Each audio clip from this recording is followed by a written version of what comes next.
Hello, sunflowers, and welcome to Good Journeys Tarot. Today, we are going to be talking about the Seven of Swords in our 78 cards and 78 weeks project.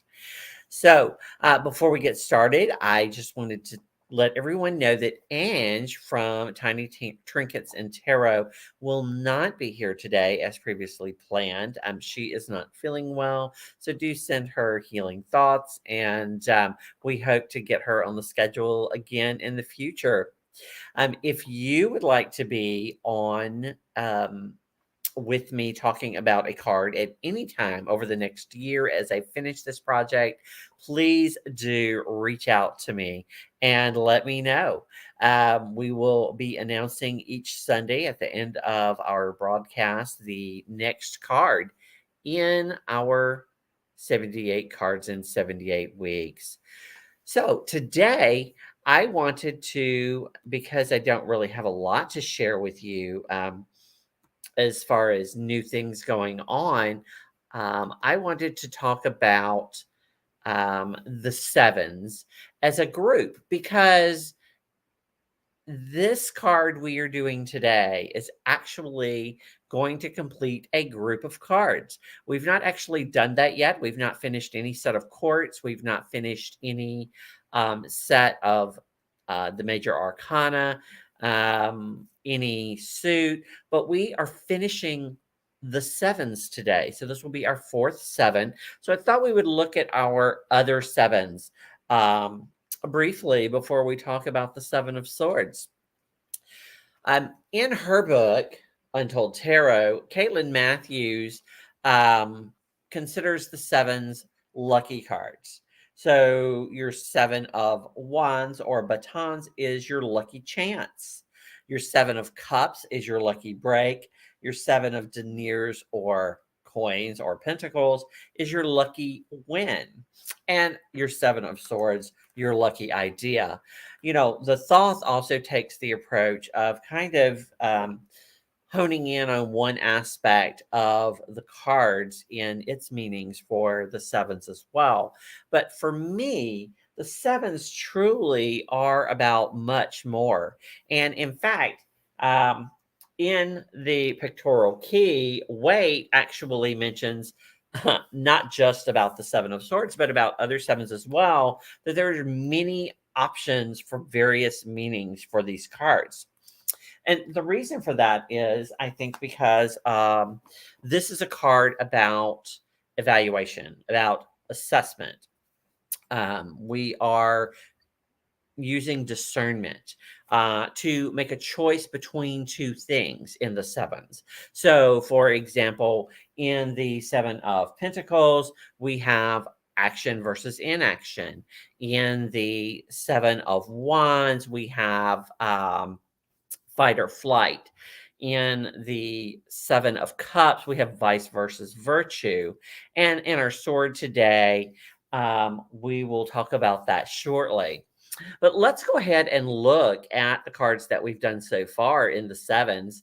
We did finish the Seven of Wands. That was the first seven that we did. And this was an image that I took directly from life, from my time marching in pride parades over the years, and the pansies that were always at a significant point in our march as protesters protested the pride parade. And so this was my fight or flight card. Whether to stand or whether to not stand really is the issue. I have thought about revisiting this card and putting the protesters at the front and the marcher, aka myself, at the back, where having the high ground. But I haven't been able to artistically make that work yet. So haven't gotten there yet. In the Seven of Pentacles, our card of action or inaction, is it time to harvest, not to harvest? I chose to keep the geomantic arrangement of the pips there with the red apples, so that they are arranged the same way they are in the Marseille and in the Thoth. And I set it in an orchard, for lack of another idea at the time. This is a card I've said before I might revisit simply because I didn't have a scene in my life that I really felt like I could put in this card. So I may, once I think of one, come back to that. And then we did our Seven of Cups most recently, and I integrated both ideas from various meanings that the card has. One, a connection with vices and virtues, the seven deadly sins, as well as a connection to seven of the major arcana cards that we talked about. And so these are the cards thus far that we have created. And today we are going to complete that set of seven with our Seven of Swords. So let's look at some Seven of Swords. I did not actually ever print the coloring sheet to color the card this week. So apologies, you won't be seeing that today. Though I doubt that it will be very different from the original RWS coloring of the card. This is what the image of the RWS looks like. And a lot of decks will do some version of it. I have not shown this deck very much, the Mystical Medleys, because I tend to think of it as a clone, but it actually has some unique and interesting points of view. So I'm going to start pulling out some cards from it from time to time and showing you. This is the Fyodor Pavlov. Someone sneaking away with the swords. Again, with the Robin Wood, very much similar to the Smith Waite. In the Sassurabito, we basically just get the person looking all sneaky with their swords. In the Ellis deck, it's pretty much the same, but it's thematically related to that deck. The rest of these cards are really different, so to speak, in a way. The This Might Hurt actually shows the person running away and from a house, like they are a thief. And this is one idea behind this card, is the idea of theft, but it's not the whole idea behind this card. And so I feel like you miss a little bit of the other aspects in that one. In many modern decks, you get this idea of someone sneaking in a window, whether it is a thief, as in the Slow Tarot or the Hip Chick Tarot, or you get the idea of infidelity, a woman sneaking out to meet someone or back from meeting someone in the Modern Love Tarot. And that idea is also in the Mystical Garbage. This deck, the Lightworkers deck, actually brings in masks as an idea of deception, of hiding something. And I think that kind of works for me.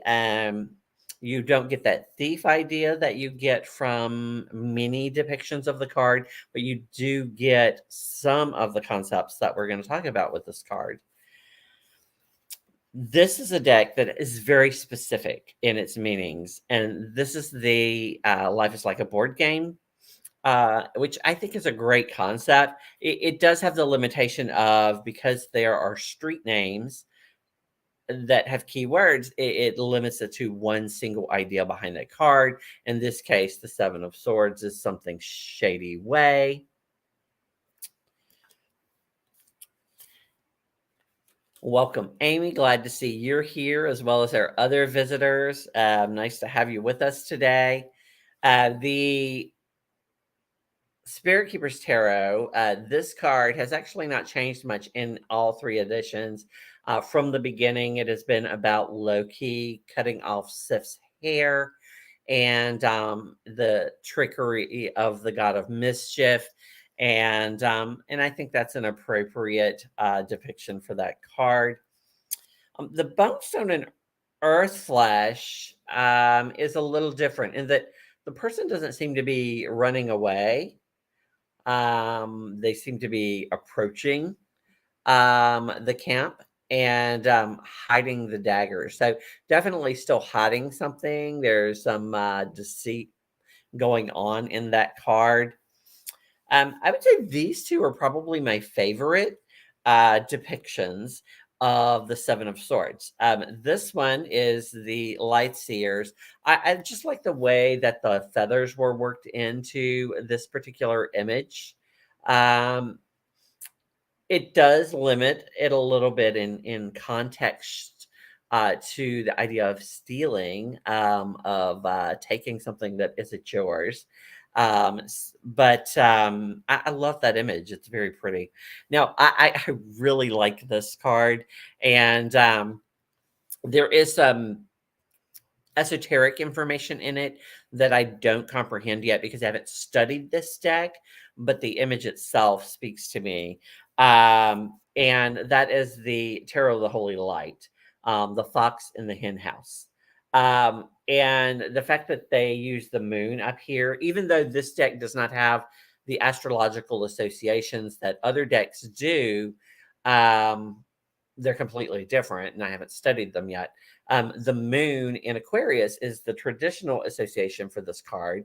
And I like the idea of the moonlit night and the fox in the hen house. And to me, this actually speaks a little bit more to the meanings behind this card than, say, just a thief. The reason being is that one of the aspects of this card, which Wade and others talk about, is that uh, this is not necessarily just stealing for stealing's sake. This is not just um, trying to get away with something.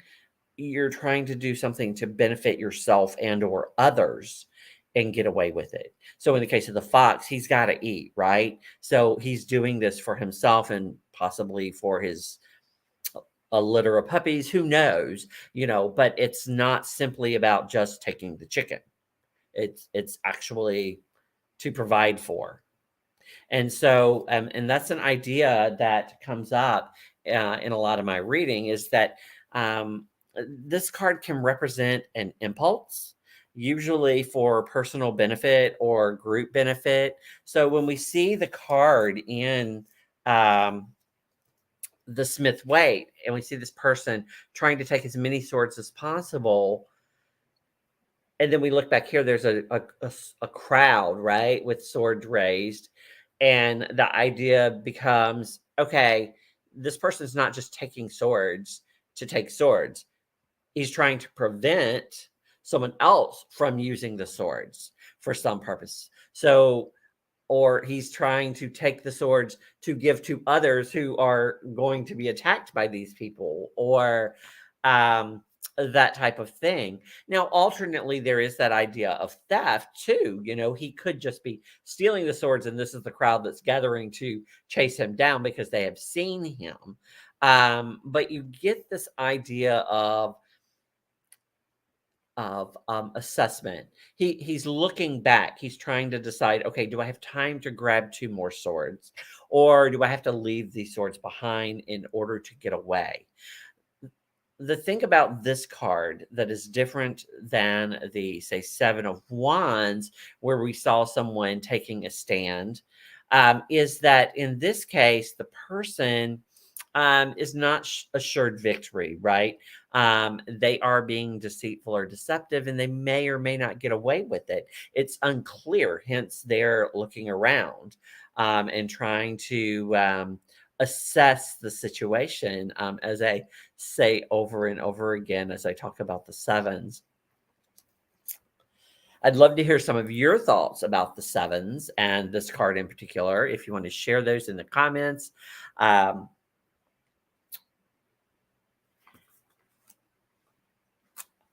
Sorry, I'm on the wrong page in my little notebook. So the Golden Dawn called this the Lord of Unstable Effort. So they're not sure if they're going to get away with it, right? It's uncertain, and it may not be completely successful. It is the moon in Aquarius, so the idea of illusion or confusion related to groups of people. In this case, who knows what's going on. And certainly we don't know this person's relationship to that crowd behind them. We don't know if he's trying to take their swords so that they can't do harm to someone else. We don't know if he's a thief and they're coming after him. We really don't know. We are basing our decisions about what's going on in this card um, on our question and on the other cards around it. As Wade has said, there's so very many options as to the meaning of this card. It can be about trust issues. It can be about being crafty, hence my enjoying the fox imagery.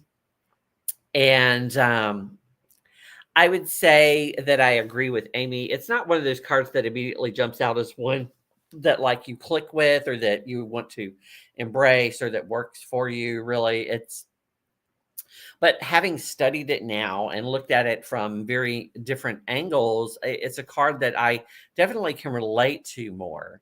And um, this card can also be about haste, rushing. You see he's leaving behind 2 and grabbing 5 because that's all he can grab or that's all he has time for. He's rushing. It can be about being stealthy, about being sneaky. Sometimes dishonesty may be coming in or betrayal. Perhaps this person was part of the group and now they're like, I'm leaving and I'm taking my toys with me. Kind of thing going on, which is actually a very interesting idea now that I think about it. I hadn't actually had that in my notes. It's something that came off the top of my head. And now I'm thinking, yeah, take my toys and go home. And that really kind of relates to that idea of the moon in Aquarius, the confusion or illusion associated with a group of people. I kind of like that idea. This card, some say, is about appropriation. Obviously, appropriation is stealing, right?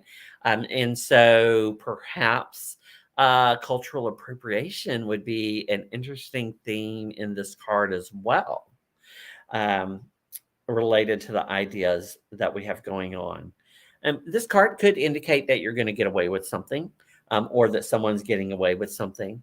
But one of the ideas that I saw in Beneville Wynn's Holistic Tarot was that it's about being impulsive. So this wasn't like a planned out thing. Obviously, it wasn't. If it were planned, he would have been able to get all of the swords and not just some of the swords, right? He would have had a plan to get them, right?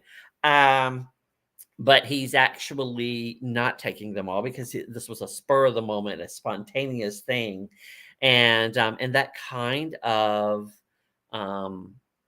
spontaneity can come across with this card in the right context. The shadow side of this card, well, it's already pretty shady, right? But still, there is that reversal.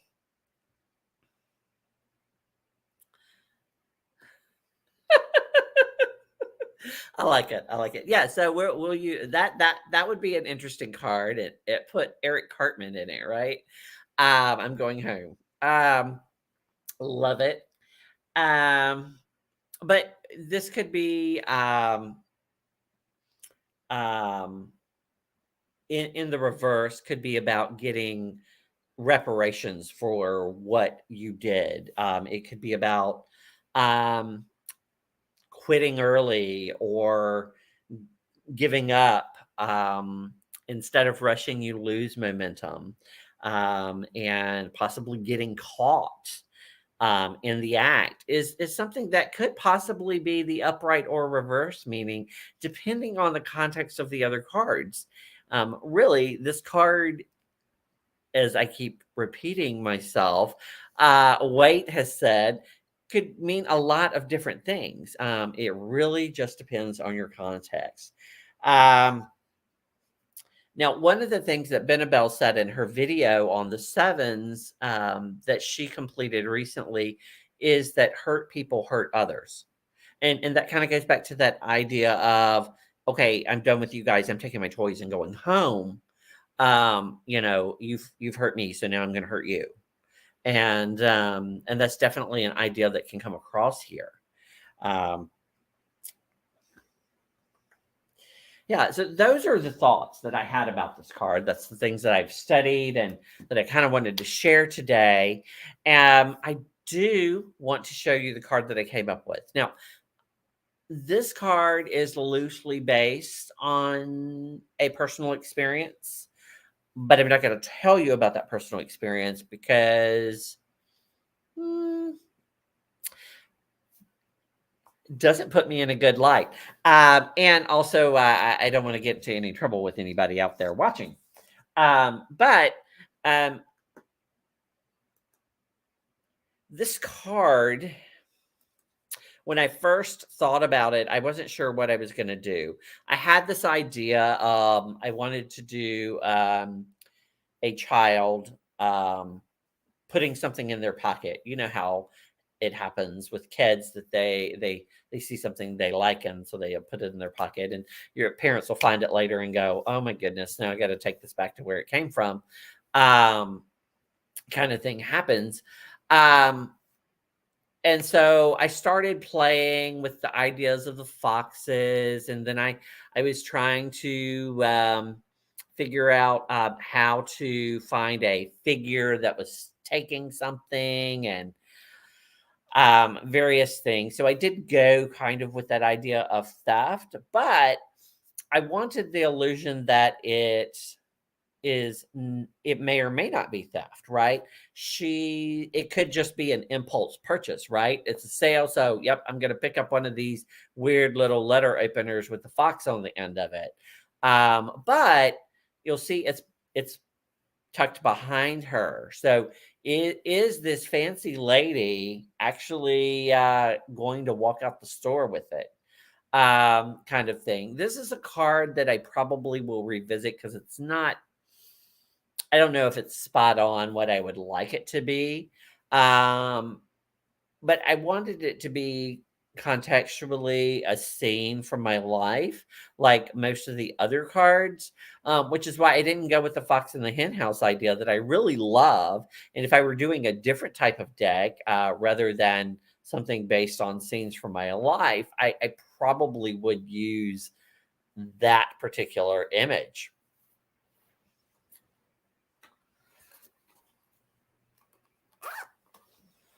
Let me know your thoughts on this card, and again, I may revisit it in the future. But before I close the image, let's do this. Let's look at all of these together, and because we now have a grouping of cards, we have all of our sevens, and see how they look together. One of the interesting things about the RWS is that some people speculate that the person in each of these cards is the same person.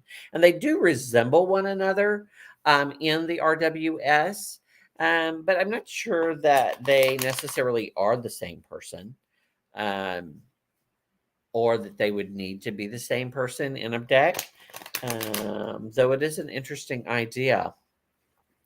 I did intentionally go with a female figure for the person in this card because the other cards tended to be more gender neutral or male in appearance. And so I thought that would help balance the sevens a little bit. Probably could add more yellow to the card since this is um, my air card. And now that I'm thinking about that, I'm wondering how I might work more red into the wand card. Even though I was very happy with the wand card when I completed it.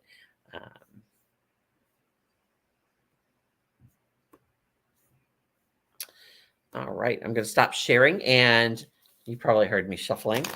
I'm going to draw our card for next week to see what card we're going to be working with. Actually, while I'm thinking about it, next week, do I do a video next week or do I skip next week? I mean, are you the loyal people who are here right now thinking that you'll be here next week, or do you have Easter things going on? Family things that are going to occupy your time? Because I mean, I can always do this next week, and then people can watch it in playback. But then I really like the interaction and being able to talk to other people, and so having at least one person here to comment and chat with and share things with is always better than talking to myself, right? So our card for the next time we meet, whether that be next week, the 17th, or on the 24th, is going to be the Hanged Man. Now, this is another card where I already know exactly what I want this card to look like, but I'm afraid I'm going to have to switch it up because of the availability of imagery for it. It's a card that I actually previously had thought about a scene from my life that I wanted to use, um, and but I don't know that I can depict it. So Amy's on board for next week, and Amy is one of my most loyal attendees. So I'm going to go ahead and do next week because I have no other plans, and I will be here, and we'll be doing the Hanged Man, kind of fitting, I guess, for Easter if you think about it from a religious perspective, um, and I always like to look at the hangman right side up. Um, I don't know why. I feel like I want to see what the person actually looks like. Um, there are a lot of weird hangmen out there, in my opinion. Like this one's kind of odd in that his clothes don't seem to fall when he's hanging upside down, right? What is that about? That I mean, and that happens in a lot of decks. Like their clothes just don't don't seem to fall, right? I don't get that. Gravity doesn't exist in the world of Terra, right? All right, guys. So next week we'll be talking about the Hanged Man. So if anybody wants to chime in on that, share some of their favorites with us, let me know, and I will schedule you in for that for next week. Yet another major arcana and we are about halfway through all of the cards.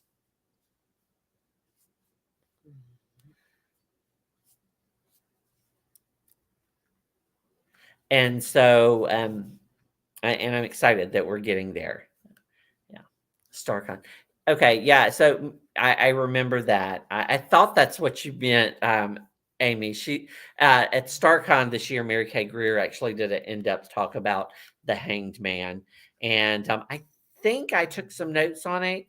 I'll have to look at it and see.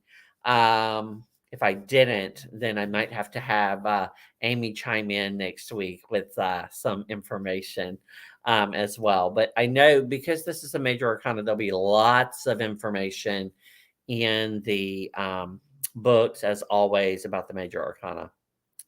Thank you, everyone, for being here and checking out the 78 cards in 78 weeks. And until we meet again, everyone, good journeys.